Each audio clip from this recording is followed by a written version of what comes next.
Mhm. Mhm. Alors ce matin, c'est le dernier dimanche du mois et c'est mon privilège de vous présenter Charlotte Di Matos Rosa. Ouh, oui. Ah. Donc vous savez que selon la tradition biblique, nous ne baptisons pas les enfants. On les envoie à la garderie. Puis là, Marie-Claude s'occupe d'eux autres. Elle leur donne toutes sortes de noms. Non, OK, pas tout. Alors, selon la tradition évangélique, on ne baptise pas les enfants. Pourquoi? Simplement parce que le baptême est une décision volontaire prise quand l'individu est apte à comprendre l'œuvre et le message de la croix, quand l'individu est rendu capable de reconnaître Jésus comme Seigneur et Sauveur. Il est donc de mise, parce que la pratique nous vient du Nouveau Testament, de présenter les enfants à Dieu comme Jésus l'a été par ses parents quand ils se sont rendus au temple. Donc, en 2025, quand les parents décident de présenter leur enfant à Dieu, ils expriment leur reconnaissance de sa seigneurie. Et ils s'offrent aussi en sacrifice vivant, confiant aussi à la bienveillance de Dieu, les enfants qu'il leur a prêtés. Avez-vous besoin que je vous rappelle ça? Les enfants qu'il leur a prêtés. Ouais. Parce que la tâche première d'un parent, c'est de faire de cette affaire-là, pas juste un citoyen, mais un concitoyen des cieux, de faire en sorte qu'il soit un apport pour le monde. Dans Deutéronome 6, 4e chapitre, les versets 4 à 7, 6e chapitre, 4 à 7, ça dit « Écoute Israël, le Seigneur notre Dieu, le Seigneur est un. Tu aimeras le Seigneur ton Dieu de tout ton cœur, de toute ton âme, de toute ta force. Car ces paroles que j'institue pour toi aujourd'hui seront sur ton cœur. Tu les inculqueras à tes fils, à tes filles, tu en parleras quand tu seras chez toi et quand tu seras en chemin, quand tu te coucheras et quand tu te lèveras. » Amen? Alors nous invitons Mme Shelley et M. Mauricio à s'avancer, s'il vous plaît, afin que nous présentions Charlotte au Seigneur.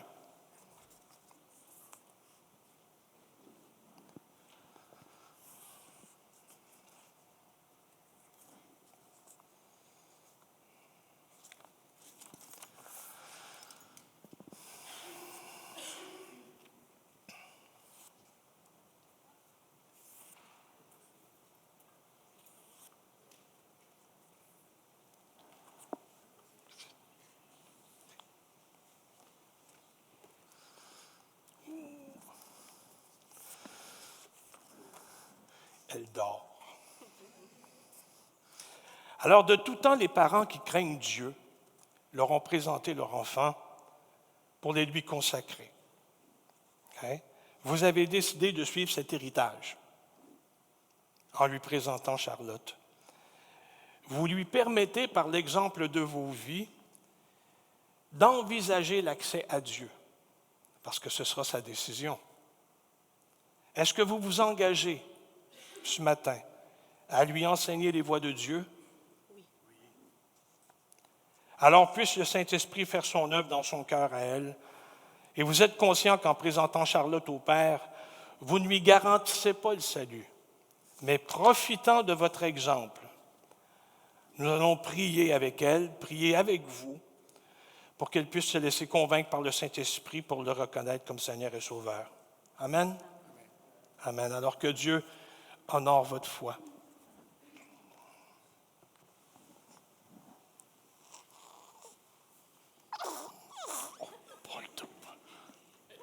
Avez-vous entendu ça?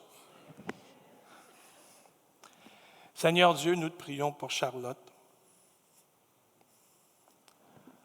Nous te bénissons pour la vie, pour la bénédiction que tu apportes, pour ta paix. Oh Seigneur, que ton Saint-Esprit puisse l'envelopper et prendre toute la place en elle. Tu étais là, Seigneur, même avant sa conception, puis tu la préparais, puis tu l'enseignais. Qu'elle puisse maintenant devenir ton porte-voix. Qu'elle puisse, par sa vie, par sa douceur, par sa persévérance, par sa ténacité, bouleverser les cœurs et en amener plusieurs à toi. Charlotte, puisse accepter Jésus-Christ comme sauveur personnel et le glorifier dans ta vie, puis faire une maison forte. Alléluia. Alléluia. Je vous la redonne.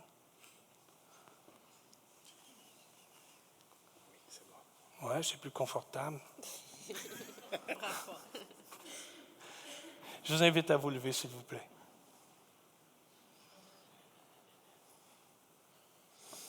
Oh Seigneur Dieu, quand Shelley est arrivée à Drummondville, Père, elle nous a apporté son soleil. Quand Mauricio est venu la rejoindre, on a vu ses yeux briller et on comprenait pourquoi. Tu les as unis sous ton regard. Maintenant, je te demande, Père, de les revêtir de ta protection, de les bénir. Que tout leur avenir, que tout ce qui vient, que tout ce qui s'en vient, soit d'abord déposé devant toi. On te fait confiance, Père, parce qu'on sait que en toi, pour toi, par toi, c'est toujours abondance de vie. Alors merci de bénir ce foyer de ta présence. Dans le nom de Jésus. Amen. Amen et amen.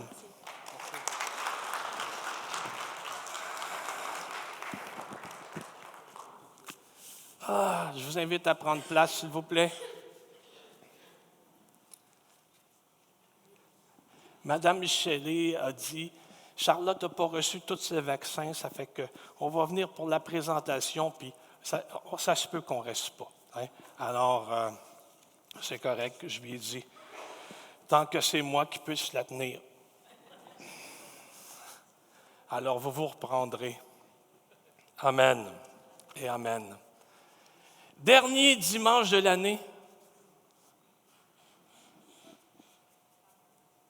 C'est incroyable. Puis il y a eu plein de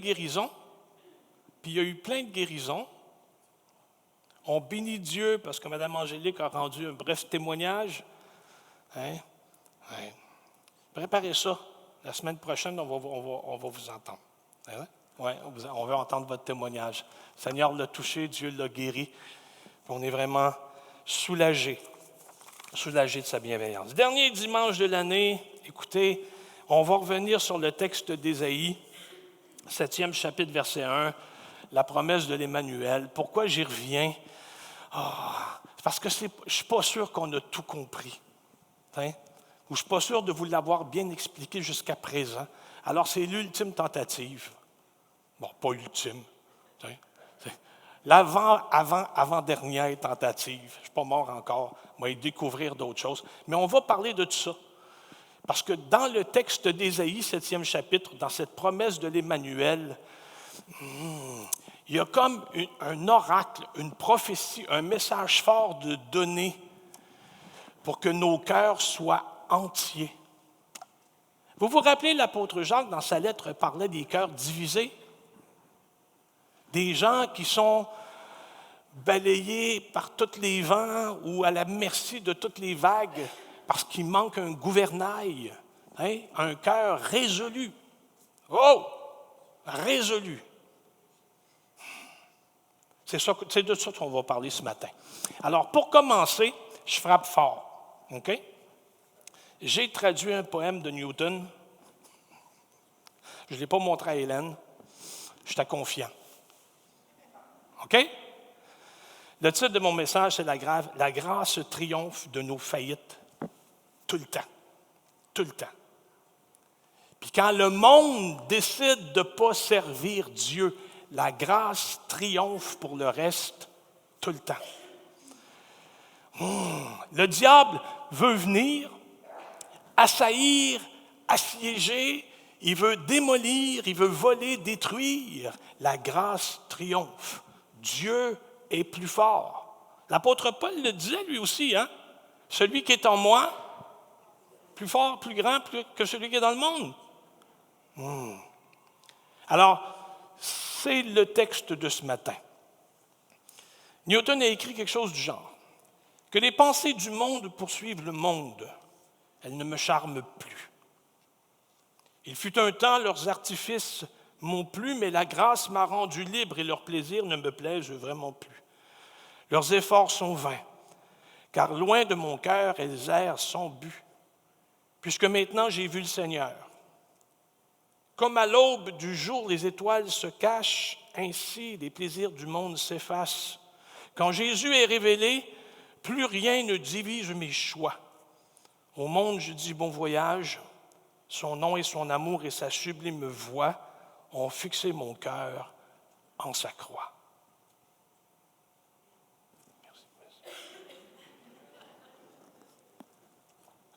C'est mon programme de Noël. Bon. Qu'est-ce que ça veut tout dire, cette affaire-là? Newton nous dit « Le monde créé ne me satisfait plus, mon cœur autrefois divisé est maintenant complètement à lui. » Autrement dit, je suis satisfait, je suis content avec Dieu. C'est ça qu'il dit. Satisfait et content avec Dieu. Et c'est exactement ce qui est arrivé au prophète Ésaïe. Il lui est arrivé une expérience personnelle avec Dieu qui l'a complètement transformé, qui l'a bouleversé, viré bout pour bout. En français de France, bout pour bout. Complètement transformé, puis les plaisirs du monde ne lui plaisaient plus. Son cœur est maintenant tout à Dieu. Quand il a vu le Seigneur, Dieu a saisi son cœur divisé pour en faire un cœur entier. Il l'a saisi pour faire un cœur uni. Et le chapitre 7 va nous montrer, aux côtés d'Ésaïe, un homme dont le cœur est divisé. D'un côté, tu as l'individu qui a vu, puis qui a goûté comment le Seigneur est bon, puis de l'autre, tu as un individu qui sépare. À qui la porte est ouverte. Ce n'est pas n'importe qui, là, c'est le roi de Juda. C'est celui qui est à la tête de la maison de Juda. C'est le chef. Les gens vont le suivre. Comme ils ont suivi David, comme ils ont suivi Salomon, comme ils ont suivi les chefs de la maison de David. Mais Akaz ne veut pas.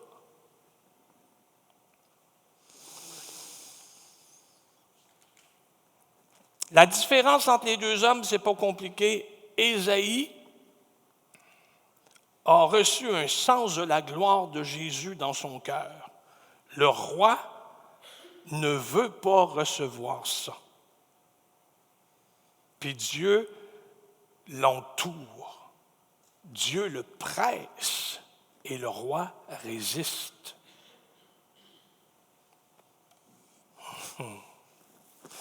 Remarquez que la foi d'Ésaïe, ce n'était pas le rejet héroïque de la tentation du monde. Ce n'était pas non plus une sorte de maîtrise de soi capable de triompher de sa chair. Ce n'était pas des exercices spirituels imposés qui le rendaient à part de toutes les autres. Ce qui a fait du cœur d'Ésaïe un cœur transformé, c'est une rencontre. C'est une vision. Il a vu la gloire de Dieu. Ça l'a complètement transformé. Autrement dit, il a reçu de Dieu ce qui est humainement impossible d'inventer. Et ça l'a rendu capable de dire « Me voici, envoie-moi ». En 2025, quand on parle du christianisme, quand on parle d'être chrétien, c'est ça qu'on veut dire. C'est des individus qui ont rencontré Dieu, comme Jérémie, quand il dit à l'Éternel, tu m'as convaincu et je me suis laissé convaincre. Je trouve ça tellement charmant. Tu m'as convaincu, tu m'as entouré, tu m'as pressé, puis moi, je voulais déjà. J'ai fait mon difficile d'approche. Je me suis laissé courtiser, puis j'ai embarqué. Hein? Être chrétien, c'est ça. Bien souvent, on voit le christianisme aujourd'hui comme une vie régie par le bon exemple de Jésus. Le bon exemple de Jésus est la peur de la punition divine. Mais l'individu qui a peur du péché, parce qu'elle a peur des flammes de l'enfer, n'a pas vraiment peur du péché. Elle a juste peur de brûler. C'est pas pareil. Ce genre d'individu n'a absolument aucun amour pour le salut. La motivation de son agir n'est que la peur et l'orgueil. Puis Isaïe nous montre que la foi véritable, c'est celle qui est enveloppée d'un sens de la bonté de Dieu, d'un avant-goût de la gloire de Dieu. C'est ça qui fait que le cœur est submergé par le plaisir de la reddition. Vous avez dit, c'est quoi la reddition? C'est le fait de te rendre. Je vous l'ai déjà expliqué, ça, la reddition, c'est quoi? Tu sais, quand tu ouvres les premières pages de Astérix le Gaulois, il y a toujours, dans l'avant-propos, une photo où tu as Vergingétorix qui jette les armes sur le gros orteil à Jules César. Il rend les armes. C'est la reddition. Il se rend. Mais quand ton cœur est subjugué par la présence de Dieu, quand tu viens de connaître sa grandeur, sa terrifiante majesté, puis que tu te laisses toucher comme Isaïe s'est laissé toucher pour laisser ton cœur se purifier, soudainement, c'est plus la peur, c'est plus ça qui t'habite.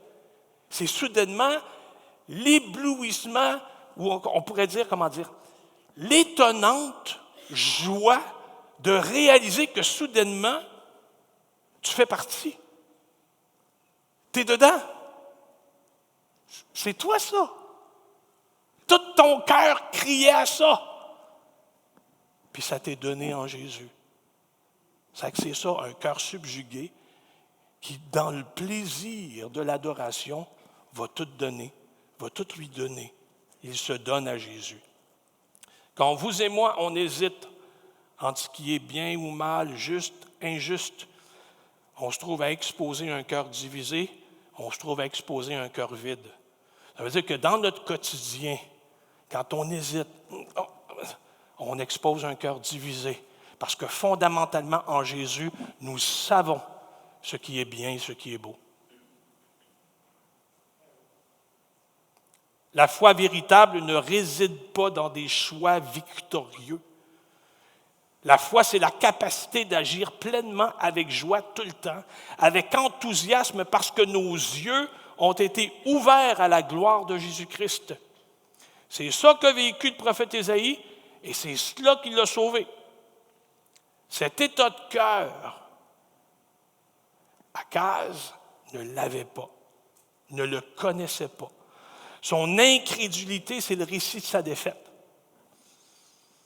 Quand les promesses et les jugements des chapitres 2 à 5 du livre d'Ésaïe ne te motivent pas, alors on se demande bien ce qui peut te libérer afin de vivre pour Dieu.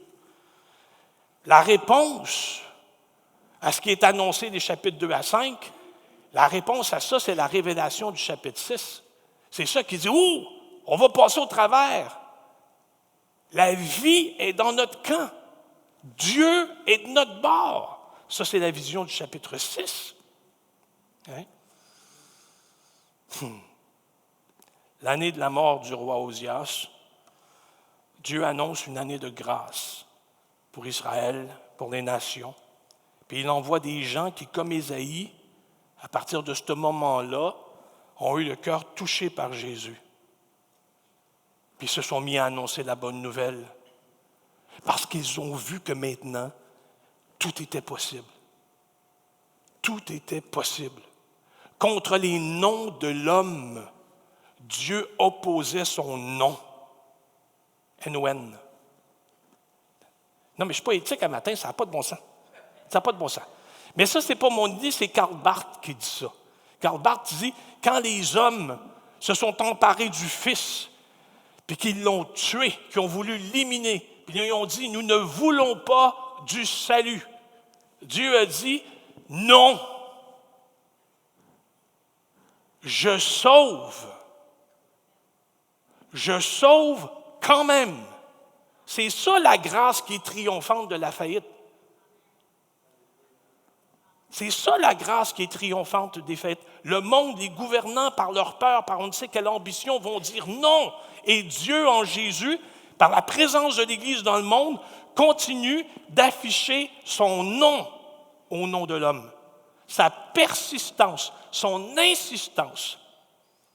On a toujours l'habitude de voir le mal comme une plante rampante, puis qui persiste, la persistance du mal. J'ai lu un texte d'un rabbin là-dessus, la persistance du mal, au lieu de voir la persistance de la grâce qui sauve de tout temps, tous les âges. Dieu est puissant. Alors, permettez-moi ce matin une petite rétrospective de tomber dans mes anciennes amours d'histoire pour qu'on comprenne la garantie du message qui a été donné. C'est bon? C'est bon ça? Je ne me souviens pas quel prophète qui a dit ne craignez pas, petit troupeau. Hein? Parce que Dieu agit. Je résume là, ne craignez pas, petit troupeau. Mais pourtant, tout le contraire nous entoure. Mais il y a une parole du ciel qui dit toi, ne crains pas. Fouf! Et pourquoi ne craindrais-je pas? Tadam! C'est ça qu'on voit ce matin. Pourquoi ne pas craindre? Parce que non seulement que c'était annoncé, mais ça a été scellé devant témoin. Dieu avec nous, scellé devant témoin. Vous n'aviez pas vu ça encore? C'est ma joie. C'est ma joie. Alors, vous avez à l'écran Israël. Vous ne voyez pas beaucoup, hein? Concentrez-vous, plissez les yeux, éventuellement, vous allez voir quelque chose.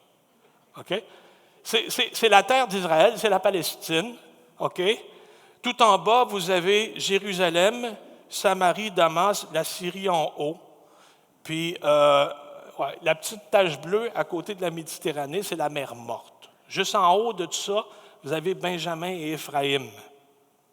OK? OK. Alors, le chapitre 7 du livre d'Ésaïe, c'est 735 avant Jésus-Christ, puis la génération du temps, de ce temps-là, Akaz et sa bande, ils vivent une crise. C'est une crise politique, c'est la guerre. C'est la Russie qui envahit l'Ukraine, qui a décidé ça en prenant un café, puis du jour au lendemain, en 24 heures, l'ennemi est aux portes. OK? C'est le sentiment qui les anime. Hein? Après la mort de Salomon, les choses se sont précipitées. 10 tribus d'Israël au nord se séparent pour former un État et laissent une tribu, demi-tribu en bas à Benjamin, là, ils laissent ça au sud. OK? Tout le plus grand des territoires en haut, c'est 10 nations, puis en bas, il y en a 2. Hein? Tu te dis, oui, mais ce n'est pas 10 nations. Oui, c'est 10 tribus. Ils sont autonomes. Ce qui fait la particularité d'Israël, c'est que quand survient une urgence nationale, ils se mettent ensemble. Puis ils comprennent que la force est dans l'unité, que la force est dans l'union. Deux grands États séparent la terre de la Palestine à l'époque. La capitale du nord, c'est Samarie. Il y avait juste 2 tribus au sud qui étaient demeurées loyales à la dynastie de David, puis à la capitale, Jérusalem. Okay? 200 ans après le schisme, Isaïe est au milieu de cette famille-là dysfonctionnelle. Dans le nord du nord, l'Empire assyrien s'élève. L'Empire assyrien grandit, monte ses muscles, étire la main. L'Empire assyrien prend ce qu'il veut. L'Empire assyrien, il est dominant, il est agile et il est systématiquement cruel. Plus que les nations ont peur, plus qu'elles sont soumises. C'est sa devise. Dans des documents d'archives, on voit des gens de toutes les peuplades qui ont été conquises, puis on les reconnaît à leur coupe de cheveux, puis leur habillement. Hein? Et puis dans leurs mains, comme ça, c'est même pas des menottes. c'est une lanière de cuir qui passe à travers les mains. On prend le poignard, on perce les mains, puis on glisse une corde. Puis si tu ne veux pas avoir tes mains déchirées, il faut que tu suives. Ça, c'est les Assyriens. Ils sont systématiquement cruels. Le petit royaume en bas, puis même le royaume du nord, ne faisait pas le poids contre eux autres. C'est pour ça qu'Israël, les 10 tribus, vont faire alliance avec la Syrie.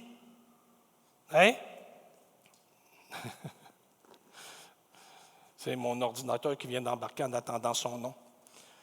Il faut que je me méfie. Il ne faut plus que je dise cette nation-là.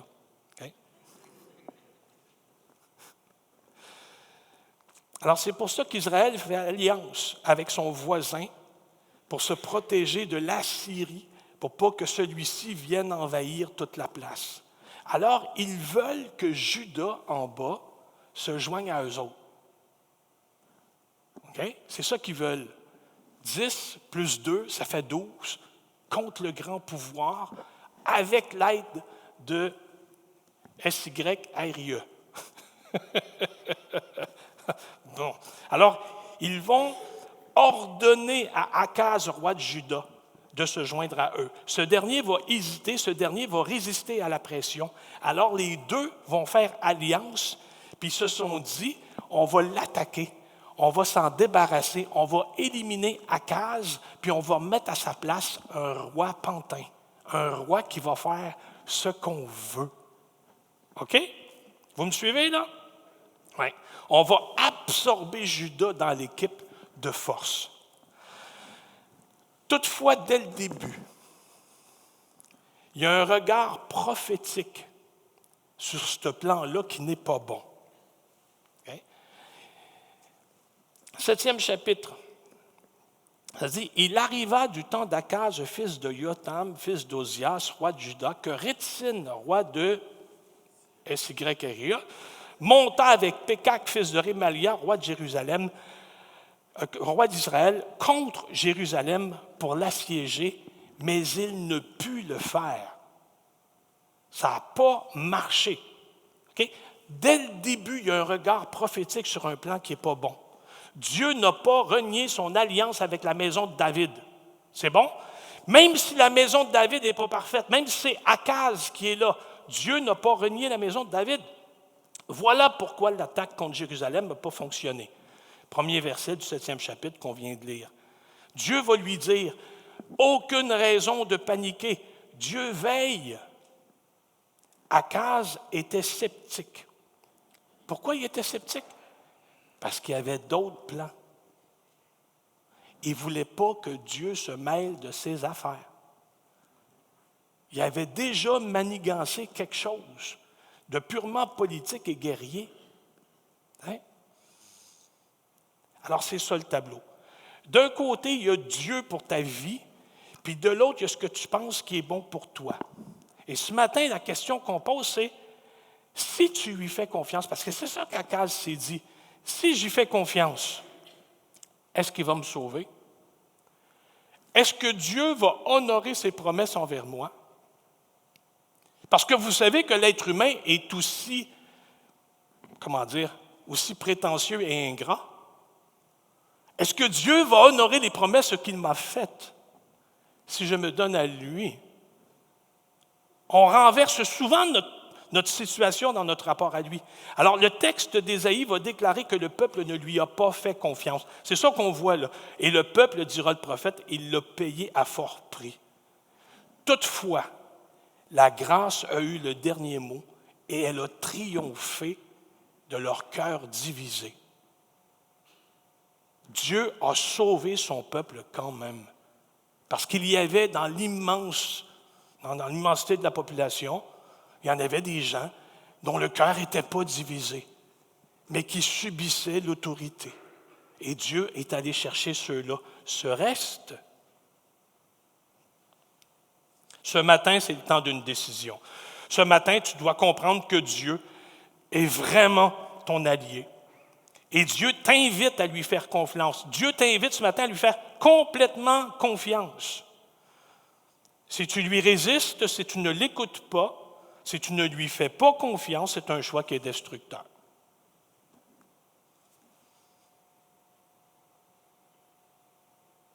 Dieu, il l'a dit dès le début, « Je place devant toi la vie et la mort. Choisis la vie. »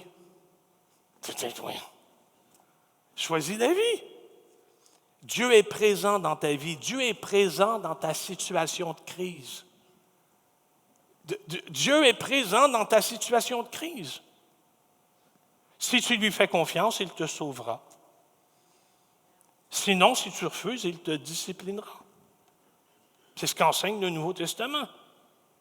Mais Dieu, ce que Dieu veut, c'est te sauver. Et il veut que tu prennes la bonne décision. Il veut que tu prennes une décision pour lui. Il veut que tu prennes une décision pour toi. Les 2 premiers versets. On vint dire à la maison de David, les Syriens sont campés en Éphraïm, juste en haut de la mer Morte. Là, et le cœur d'Akaz, le cœur de son peuple, furent agités comme les arbres de la forêt sont agités par le vent. Là, voyez-vous l'image? On vient de traverser une bourrasque de vent la semaine dernière. Les avez-vous vus, les arbres? Le cœur des hommes était brassé comme ça. Paniqué comme ça. Pourquoi? Parce que Juda avait déjà subi les assauts dévastateurs des Syriens. Pas d'Israël, mais de plus haut. Ceux avec qui Israël voulait faire alliance. Dans 2 Chroniques 28, 5 à 8, ça dit « L'Éternel, son Dieu, le livra entre les mains du roi de Aéria, et les Syriens le battirent et lui firent un grand nombre de prisonniers qu'ils amenèrent à Damas. Il fut aussi livré entre les mains du roi d'Israël, qui lui fit éprouver de grandes défaites. Pékak, fils de Rémalia, tua dans un seul jour en Juda. » Okay? Je vais répéter la phrase, là. Pékak, fils de Rémalia, tua dans un seul jour en Juda 120 000 hommes. En un seul jour, 120 000 hommes, tous vaillants. Pourquoi? Parce qu'ils avaient abandonné l'Éternel, le Dieu de leur père. Zikri, guerrier d'Éphraïm, tua Maaséja, fils du roi d'Azikram, chef de la maison royale, et Elkana, le second après le roi. Les enfants d'Israël firent parmi leurs frères 200 000 prisonniers, femmes, filles, fils, et ils leur prirent beaucoup de butin qu'ils amenèrent à Samarie. Quand les Syriens ont été campés en Éphraïm, le cœur d'Akaz et le cœur de son peuple ont été agités comme les arbres de la forêt sont agités par un fort vent. Parce qu'ils avaient déjà vécu tout ça. Ils ont perdu de la bataille. Maintenant, ces derniers, ces ennemis-là, refont équipe avec Israël contre Juda qui ne faisait pas le poids. Puis Dieu veut utiliser la crise pour sauver le peuple, pour sauver Akaz. Alors il va envoyer Isaïe avec un message. L'Éternel dit à Isaïe, va à la rencontre d'Akaz. Toi et Shear-Shashub, c'est le nom de son gars, très très mal prononcé, mais le nom de son gars veut dire un reste reviendra. Voyez-vous la scène? Okay? Moi, j'arrive avec ma fille, puis le roi, il la connaît, puis il sait que son nom, c'est un reste reviendra. Peu importe ce que tu vas décider, le fils, Isaïe, c'est un signe. Il y a un reste qui va revenir. T'en fais-tu partie? Est-ce que c'est à toi que ça s'adresse, le signe? C'est ça que Dieu y fait, là. C'est ça que Dieu fait, là, puis qu'il y monte.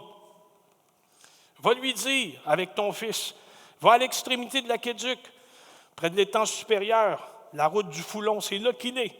Donc, le roi inspecte les aqueducs, puis il vérifie les réserves d'eau. Le roi se prépare au siège. Akaz n'est pas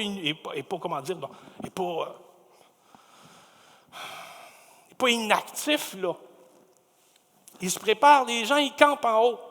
Ils sont à quelques kilomètres. C'est qu'ils examinent sa situation. Ils pensent provision. Dieu n'est pas dans ses pensées. Il pense réserve de nourriture, d'eau. Mais Dieu vient lui dire, je veux te sauver. Le prophète est là avec un signe de la part de Dieu et Akaz est appelé à la foi. C'est bon? Verset 4. Et le prophète lui dit, sois tranquille, ne crains rien, que ton cœur ne s'alarme pas devant ces deux bouts de tison fumant, devant la colère de Rétine, le roi de cette place-là, puis du fils de Rémalia. OK? Ne crains rien. Si je vous traduis ça en sopule, c'est bien simple. Le message est suivant. Reste calme devant ces deux allumettes éteintes. Elles n'ont plus de force. Je ne leur permets pas de te vaincre. OK? C'est ça que Dieu lui annonce.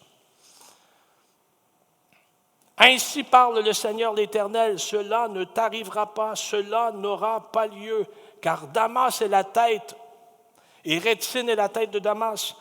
Encore 65 ans, Éphraïm ne sera plus un peuple. La Samarie est la tête d'Éphraïm, et le fils de Rémalia est la tête de Samarie. Si vous ne croyez pas, vous ne subsisterez pas. Si vous ne croyez pas, vous ne subsisterez pas. Je vais leur régler l'affaire. Et Dieu a tenu parole. En 3 ans, la Syrie a été écrasée, Israël tomba 10 ans après. Et tout ça pour dire que Dieu offre à Akaz l'opportunité d'une vie. Dieu lui demande, lui offre d'être sauvé par Dieu lui-même, par une intervention. Dieu lui dit, fais-moi de la place dans ton cœur. Je veux moi-même apporter pour toi, en toi, la délivrance. Tout ce après quoi ton cœur aspire. Laisse-moi entrer. C'est ce que je veux te donner.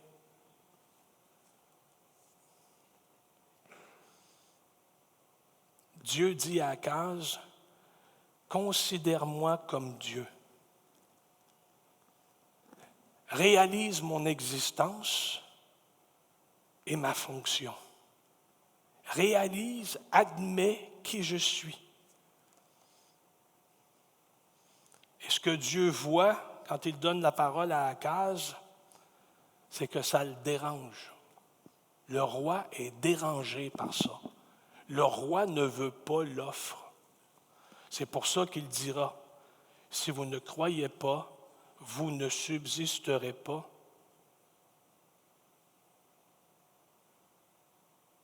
De par le monde, les chrétiens annoncent l'Évangile.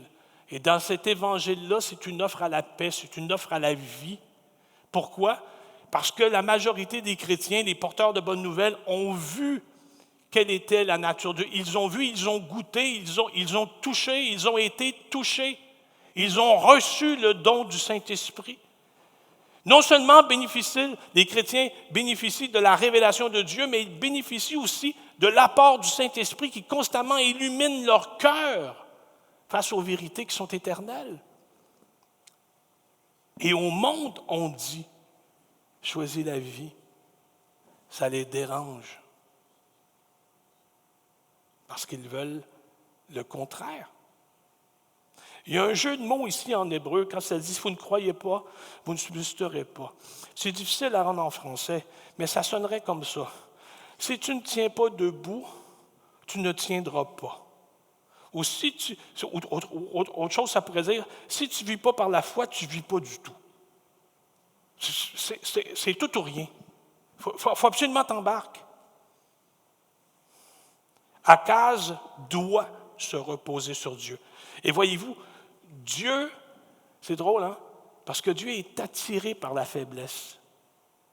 Dieu est attiré par les cœurs divisés. Dieu est attiré par des cœurs qui réfléchissent et qui disent « oui, mais je ne suis pas sûr ». Dieu vient dans ce temps-là et Dieu plaide avec les cœurs. Le Saint-Esprit fait son œuvre. Dieu est attiré par ça, par les besoins, par l'honnêteté. Les choses qu'il ne tolère pas, c'est l'autonomie et l'orgueil. Ça, il n'est pas capable. La foi est la condition pour Dieu. Le roi choisit de ne pas croire. Puis la patience de Dieu en action dans ce texte-là, c'est incroyable. Les versets 10-12, ça dit, l'Éternel parla de nouveau à Akaz et lui dit, demande en ta faveur un signe. Demande à l'Éternel ton Dieu. Ésaïe dit à Akaz, demande à l'Éternel ton Dieu. Demande-lui un signe, soit dans les lieux bas, soit dans les lieux élevés. Dieu lui offre un chèque en blanc. Non, mais écoutez, moi non, mais regardez là. Si moi, là, je vous fais un chèque à votre nom, puis je le signe en bas, je dis, tiens, joyeux Noël. Vous ne connaissez pas mon compte de banque, mais je suis sûr que vous allez l'essayer. Voyons donc. C'est un chèque en blanc. Bon, OK, au jour de l'an, on va se voir et on va rire, là. Mais, mais Dieu, il donne un chèque en blanc. Puis, Akaz ne l'a pas encaissé. Savez-vous pourquoi? Parce qu'il savait que le don de Dieu comporte des responsabilités.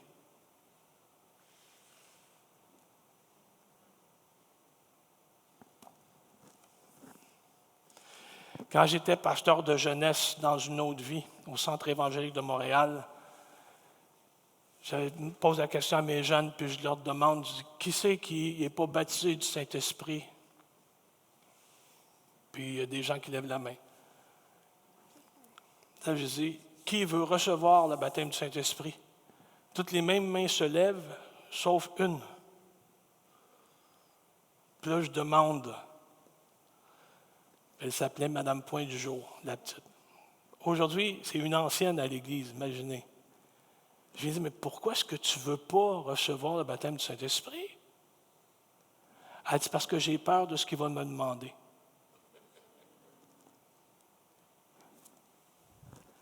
Akaz, c'était ça.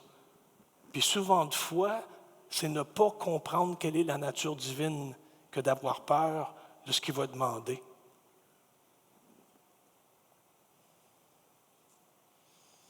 Quand tu laisses Dieu rentrer dans ton cœur, quand tu le laisses s'installer, Dieu est pour toi. Dieu est complètement tout le temps pour toi. Alors Dieu voit quand il n'est pas le bienvenu. Au verset 13, le prophète va parler à la maison de David devant le refus du roi. Okay? Il va parler à la maison de David, puis il va dire, « Est-ce trop peu pour vous de lasser la patience des hommes que vous lassiez encore celle de mon Dieu? » La porte vient de se fermer. C'est plus de votre Dieu, celle de mon Dieu.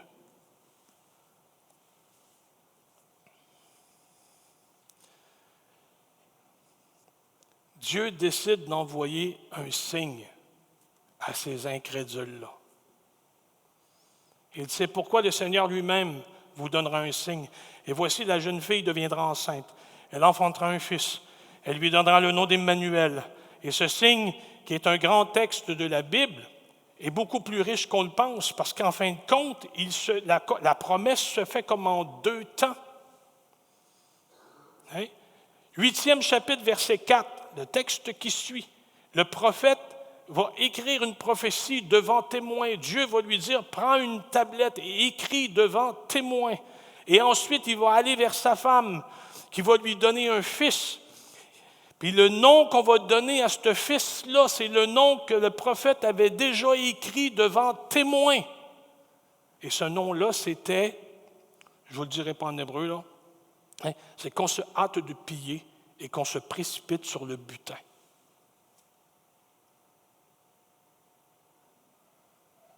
Chapitre 8, les versets 1 à 4.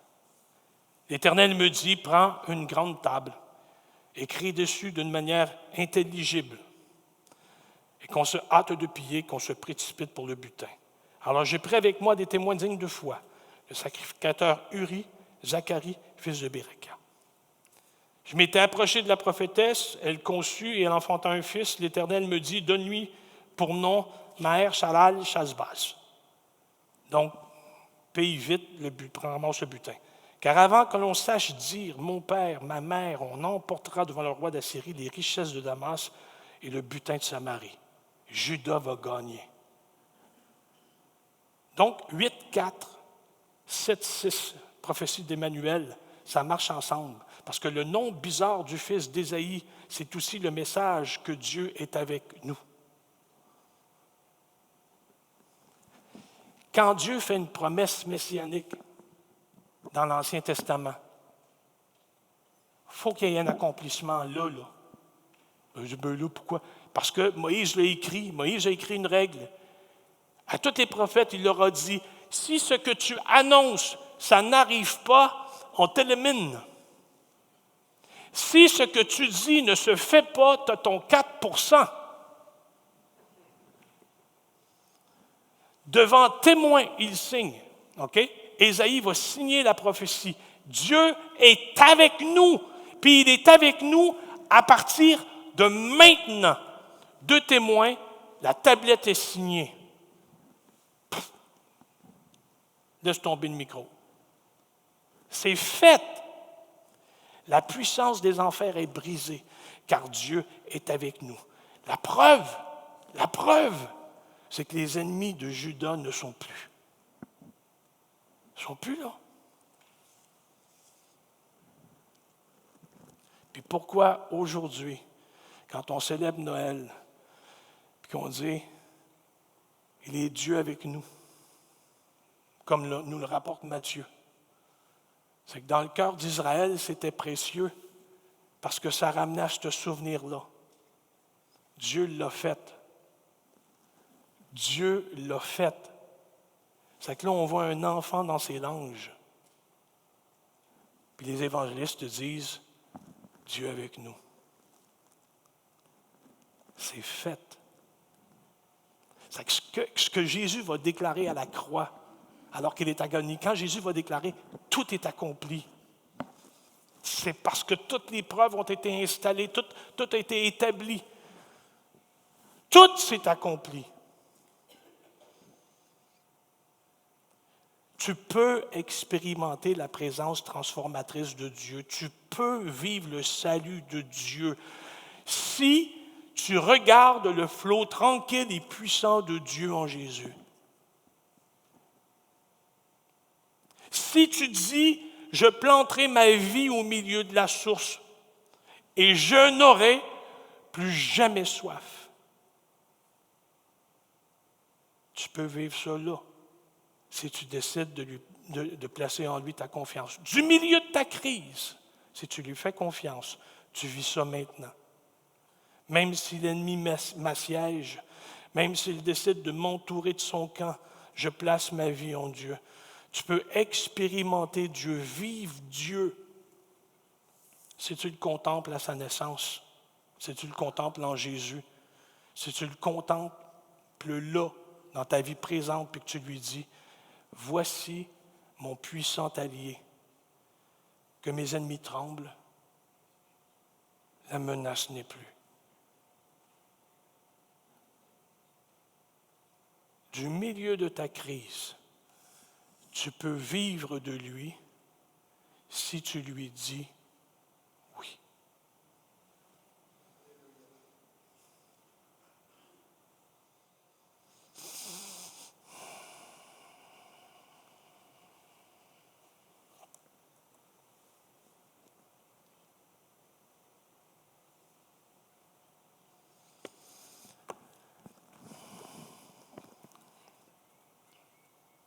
À vous qui ce matin lui avez dit oui.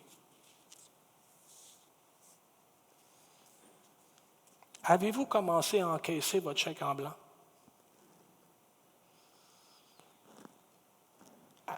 Avez-vous commencé à lui soumettre votre être, puis après ça, lui dire, pas là, pas ça.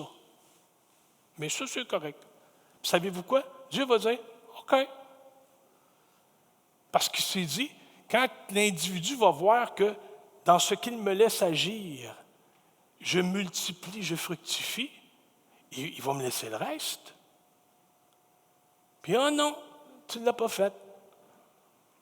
Tu résistes encore. Le Saint-Esprit vient en marchant. Puis dans chaque pas que tu fais, il faut que tu te délestes de ce qui n'est pas à sa gloire.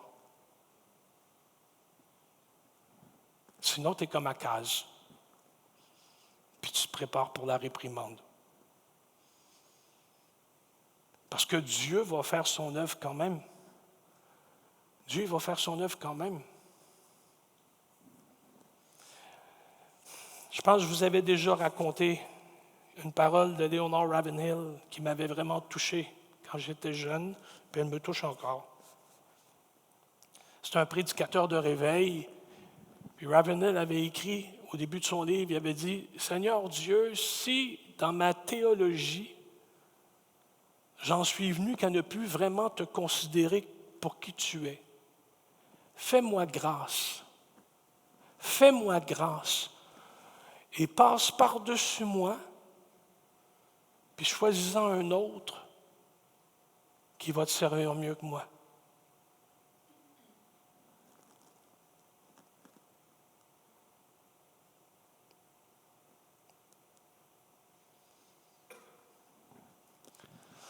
Moi, je suis trop orgueilleux, je n'ai jamais prié cette prière-là. Je ne veux pas qu'il passe par-dessus moi. Mais je ne veux pas nuire non plus. Je ne veux pas nuire non plus. C'est qu'à tous les jours, je m'arrange pour encaisser une partie du chèque en blanc, la partie que je suis prêt à mettre sur l'autel, puis que lui remplace ça par son sang. Ben, je veux tout vivre de lui. Tellement.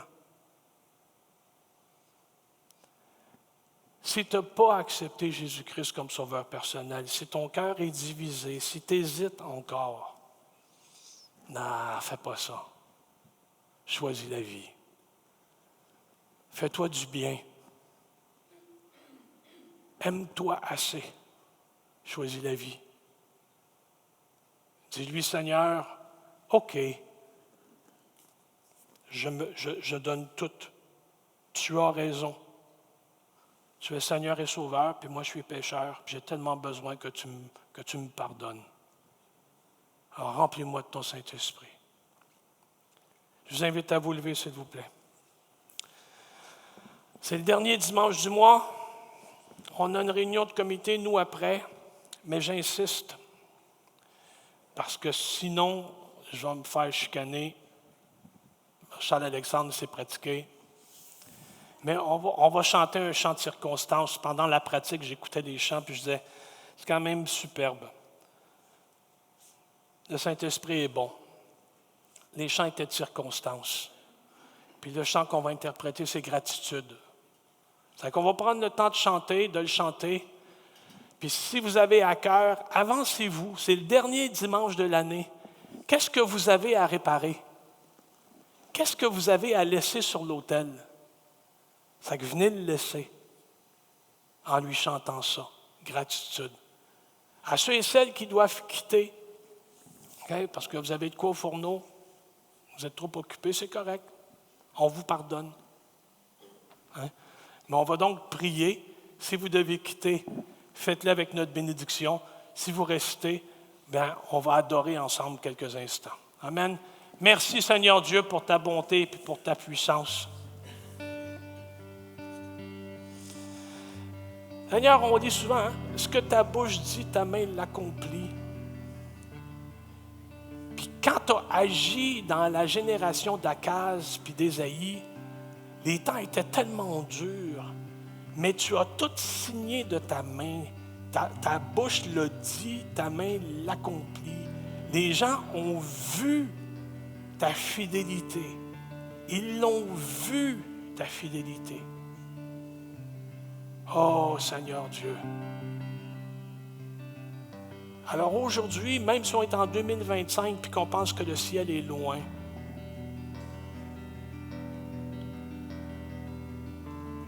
Jésus, c'est l'Emmanuel.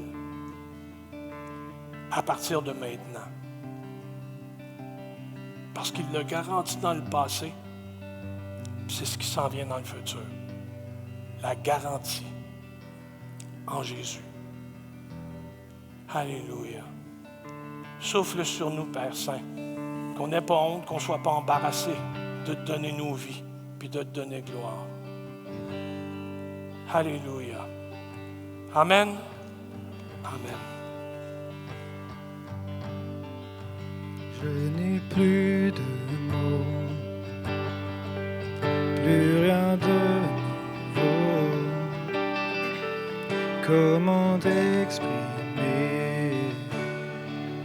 toute ma gratitude? Je pourrais chanter tous les jours, louer les chansons.